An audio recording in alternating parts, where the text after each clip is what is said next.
जमशेदपुर में करनी सेना के नेता हिमांशु सिंह की हत्या का मामला अब राजनीतिक रंग लेने लगा है। घटनाओं को लेकर भाजपा ने राज्य सरकार और पुलिस प्रशासन पर गंभीर सवाल उठाए हैं। शनिवार को भाजपा प्रदेश अध्यक्ष आदित्य साहू ने मृतक के परिजनों से मुलाकात कर उन्हें न्याय दिलाने का भरोसा दिलाया है। साथ ही उन्होंने साफ कहा कि इस मामले में यदि पुलिसकर्मी भी दोषी पाए जाते हैं तो उनके खिलाफ हत्या का मामला दर्ज कर उन्हें जेल भेजा जाना चाहिए। ऐसे में भाजपा प्रदेश अध्यक्ष के साथ पूर्व विधायक अमर बाउरी, भानु प्रताप शाही, प्रदेश प्रवक्ता अभय सिंह सहित कई पार्टी के नेता भी मौजूद थे। सभी नेताओं ने शोक संतप्त परिवार को सांत्वना दी और हर संभव सहयोग का आश्वासन दिया है। इस दौरान आदित्य साहू ने करीब आधे घंटे तक मृतक के पिता अरविंद सिंह से बातचीत कर पूरे घटनाक्रम की जानकारी ली है। वहीं मीडिया से बातचीत में आदित्य साहू ने कहा कि हिमांशु सिंह हत्याकांड की निष्पक्ष और पारदर्शी जांच होनी चाहिए।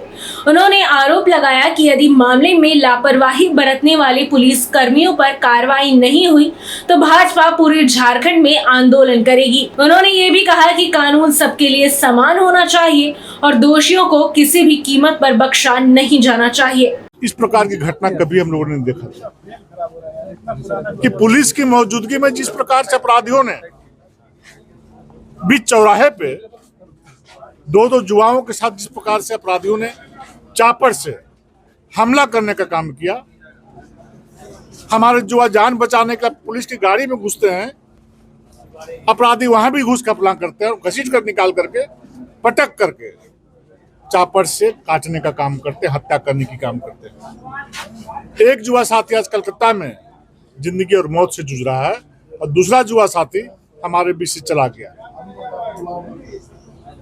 जो यहाँ पर आने के बाद जो मैं दृश्य देखा, इस परिवार का इकला लाडला था, बेटा था, उसके माँ पिताजी पर क्या बीतता होगा आप कल्पना कर सकते हैं। पुलिस की मौजूदगी में, पुलिस के कमर में जो पिस्तौल था, क्या खिलौना था?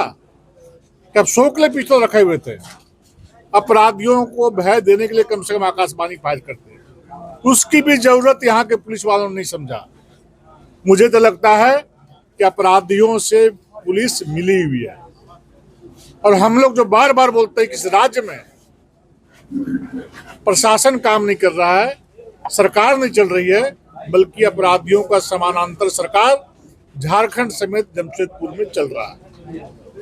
साहब आश्चर्य होता है कि पुलिस की मौजूदगी में अपराधी इतनी हिम्मत कर रहे हैं, हत्या कर रहे हैं और पुलिस मुखदर्शक बनी हुई है। इसलिए मैं आप सबों के माध्यम से सरकार से मांग करता हूं, जिस प्रकार से अपराधियों के नाम से आपने एफआईआर करने का काम किया है, जेल भेजने का आप काम कर रहे हैं, लोगों को पकड़ने का अभी तक पूरे लोगों को काम नहीं किया है। जो दोषी पुलिसकर्मी, जो वहां पर मौजूद पुलिसकर्मी है, उन पर भी 302 का मुकदमा दर्ज किया जाए, उनको बर्खास्त किया जाए और उनको जेल भेजा जाए। आखिर अपराधियों पर लगाम कौन लगाएगा? जनता का किस पर भरोसा रहेगा? जनता का किस पर विश्वास रहेगा जब रक्षक ही भक्षक बन जाएगा? आखिर पुलिस ने खड़ा रहकर क्या किया, ये झारखंड की जनता जानना चाहती है। इसके अलावा भाजपा नेता नीरज सिंह, जिनका नाम बार संचालक के रूप में सामने आया है, उनके संबंध में आदित्य साहू ने कहा कि बार का लाइसेंस सरकार ने ही जारी किया है।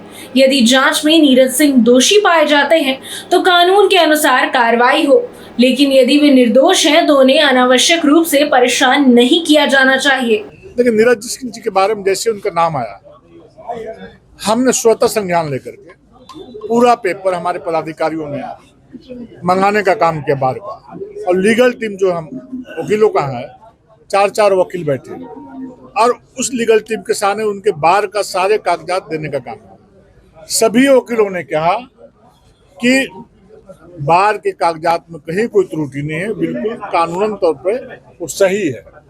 ये लाइसेंस कौन दिया, किसकी सरकार ने दिया, क्यों नहीं दिया? अगर दिया है, गलत बार चल रहा था तो आपने बंद करने का काम क्यों नहीं किया? किसने रोका था सरकार को? वहीं पूर्व विधायक अमर बाउरी ने भी पुलिस की कार्यप्रणाली पर सवाल उठाते हुए कहा कि पुलिस की मौजूदगी में इस तरह की हत्या होना बेहद ही गंभीर और निंदनीय बात है। उन्होंने कहा कि इस घटना ने कानून व्यवस्था पर गंभीर सवाल खड़े कर दिए हैं और सरकार को दोषियों के खिलाफ सख्त कार्रवाई करनी चाहिए। ऐसा पुलिस का लापरवाही और पुलिस यदि ऐसा यदि व्यवहार करेगा, उसके समक्ष यदि होगा, तो पुलिस को चूड़ी पहन लेना चाहिए। झारखंड की पुलिस को उसके पुरुषार्थ पे इतना बड़ा दाग लगा है और सरकार जो है उस दाग को मिटाने के लिए अलग अलग तरह के बहाने बना रहे हैं, अलग तरह के नैरेटिव खड़ा कर रहे हैं। अविलंब उसे पुलिस कर्मियों पर जो खड़े थे वहाँ पर उसके ऊपर चार्ज फ्रेम होना चाहिए, उसके ऊपर भी केस चलना चाहिए। पुलिस अभिरक्षा में ये हत्या की गई है, सरकार को पूरी जिम्मेवारी लेनी चाहिए और उस के अकॉर्डिंग उनको एक्शन लेकर के दोषियों पे कार्रवाई करना चाहिए।